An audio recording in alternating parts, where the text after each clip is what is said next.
Hello.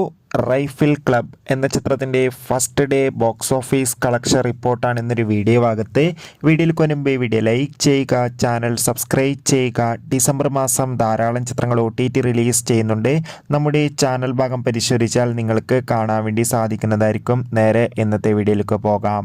Ashiq അബുവിൻ്റെ സംവിധാനത്തിൽ ദിനേശ് പോത്തൻ, വിജയരാഘവൻ, ദർശന രാജേന്ദ്രൻ എന്നൊക്കെ പ്രധാന കഥാപാത്രങ്ങളായ ചിത്രമായിരുന്നു റൈഫിൾ ക്ലബ്. എല്ലാ സിനിമാ പ്രേമികളും ഒരേപോലെ ചിത്രത്തിൻ്റെ റിലീസിനായി കാത്തിരിക്കുകയായിരുന്നു. ഫൈനലി ചിത്രത്തിൻ്റെ ആദ്യ ദിവസത്തെ കളക്ഷൻ അപ്ഡേഷനൊക്കെ പുറത്തുവന്നിരിക്കുകയാണ്.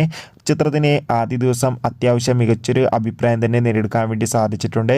അതുകൊണ്ട് തന്നെ മികച്ചൊരു ബുക്കിംഗ് നടക്കുന്നതുകൊണ്ട് തന്നെ കേരളത്തിൽ നിന്ന് മാത്രം ആദ്യ ദിവസം ഏകദേശം 1 കോടിക്ക് 1.5 കോടിക്ക് അടുത്ത് കളക്ഷൻ നേടിയെടുക്കാൻ വേണ്ടി സാധിക്കുമെന്നാണ് ട്രാക്കിംഗ് റിപ്പോർട്ടുകൾ സൂചിപ്പിക്കുന്നത്. കാത്തിരിക്കാം കൂടുതൽ ബോക്സ് ഓഫീസ് കളക്ഷൻ റിപ്പോർട്ടിനായി. ചിത്രം കണ്ടവരുടെ അഭിപ്രായം തീർച്ചയായും കമൻറ്റ് ബോക്സിൽ രേഖപ്പെടുത്തുക.